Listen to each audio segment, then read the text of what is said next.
What's up, everybody? OG here, and I want to touch base on something that drives me crazy because so easily UFL could have its own lane in the football gaming space.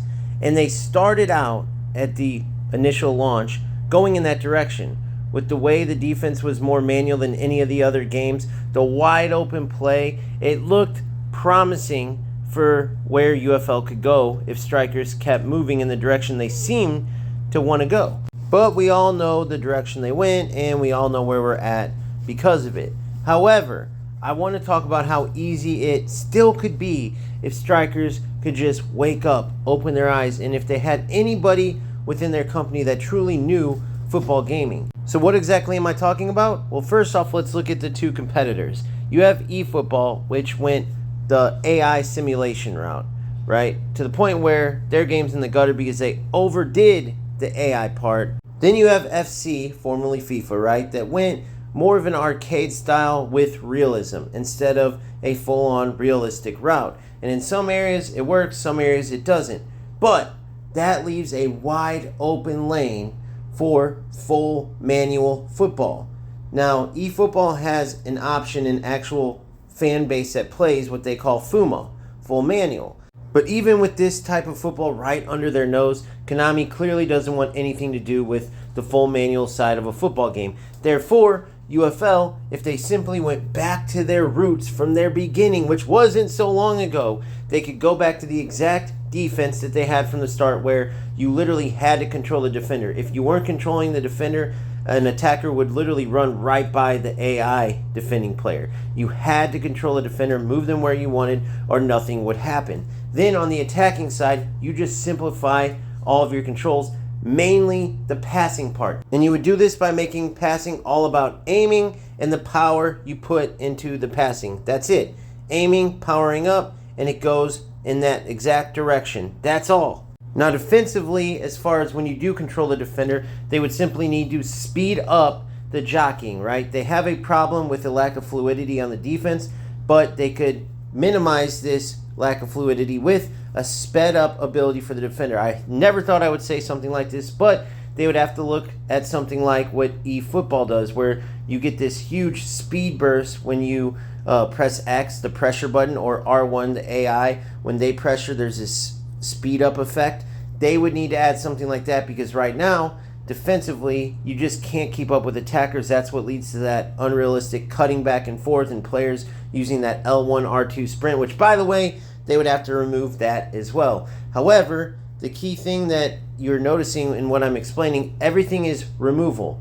No fixing, no adding, which obviously Strikers has shown they're not very good at. It's all removal, stripping down to the base. And even with the graphics and different things like that not being as fluid, not being as smooth as both FC and eFootball, if you have a full manual football game with these exact graphics, the exact abilities, people would love that because that puts their skill as footballers to the test. Now, guess what? You would get rid of rats, which is never a bad thing. And maybe if you're looking at it like, well, we don't want to lose the money, guess what? You would gain players if you did this from both eFootball and FC that are dying for more manual control. You would gain all of those players in place of the rats you would lose. So just to be clear what I mean with this full manual style, as soon as you kick, for example, a through ball, you would immediately automatically switch to the player that the ball is intended for. Then you would have to beat out the defender, which is also controlled by the player. Every time you pass the ball, you are controlling the next player. You are controlling the run. Everything is in your control. No more AI, no more pass assist or pass lock, whatever you want to call it, that currently decides the ultimate destination of not only the pass, but the destination of the runner as well and where that player meets the ball. You would now take over the run and decide maybe you want to curl your run a bit, maybe you want to take a more direct route to the ball. The defending player would have to decide, do they want to go to the ball? Do they want to just start tracking back and then regroup and try to defend you once you receive the ball? All of these things would now be in the player's hands. There would be no more AI assistance at all. Outside of, if you want to call it AI, the attributes that are added to the decision making, right? Because if you take a low level passer, for instance, and try to ping a, let's say, 60-yard pass onto an on-rushing attacker, you add the attributes in, and it is just less likely to be in the exact place that you want the pass to go. Same with shooting, right? You shoot a 20-yard shot, for instance, with a low attribute shooter, it's more likely going to go wide or going to be a shot that's not placed as well, whereas a high attribute shooter has a better chance of placing it exactly on point with where you aim. So it's a combination of your skill, your ability, your decision making, and the player's attributes, which is also part of your decision making, right? If I have a player that's not as good at a certain pass, then I'm not going to attempt that pass with that player. Or if I do, I have to know that there's more likelihood that there's going to be an error. So if you look at that in contrast to what we have now with regards to, for instance, passing. When you pass the ball right now, nearly every pass is connected, no matter what player you are using, no matter what level passing they have. They could be 50 rated passing, 95 rated passing, no matter what, the passes are connecting. Or if they don't, it's because a defender was in their way, not because they had a pass that was off target. And as you know, this is extremely unrealistic when compared to real football, to the extent that this game becomes something other than football. I mean, no passer is just on target with everything, and you can see it in the game when players, even if they're kind of at an awkward angle, are just ping, ping, ping, connecting every single pass. It is zooming right to the player's foot, or a cross is going right to the intended target's head every single time. There's no variation. Same with the through balls. Everything seems calculated by an animation, and it seems that this is also playing into why there's so many glitches. When Strikers is going to fix something, they're almost coding in these exact finalities of whatever situation. And football's just not that way. And so would it lead to more ugly games?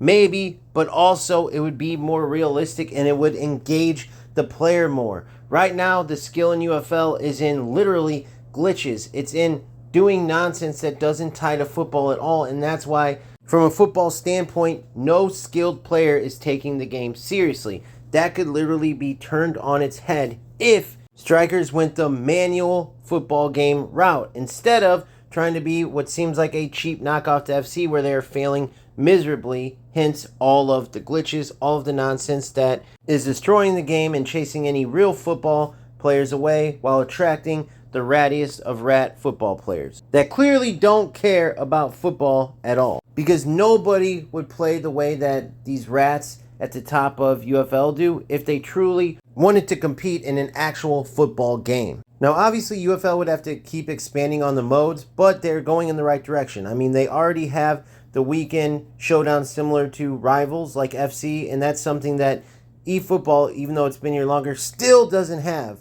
So at least they're going in the right direction with that. And most importantly, they would need to totally overhaul their player system, because players are maxing out their teams and it is going to lead to essentially a dead end. So for example, once you have a fully maxed out team, and let's say you have all of the best skins for all those players, and then they expire, right? The only thing left then is to keep buying skins, which isn't a long-term suitable plan. And nobody's going to want to get rid of any of these max out players because it took them a long time to max them out. On top of that, they added certain skills. They don't want to go through that all over again.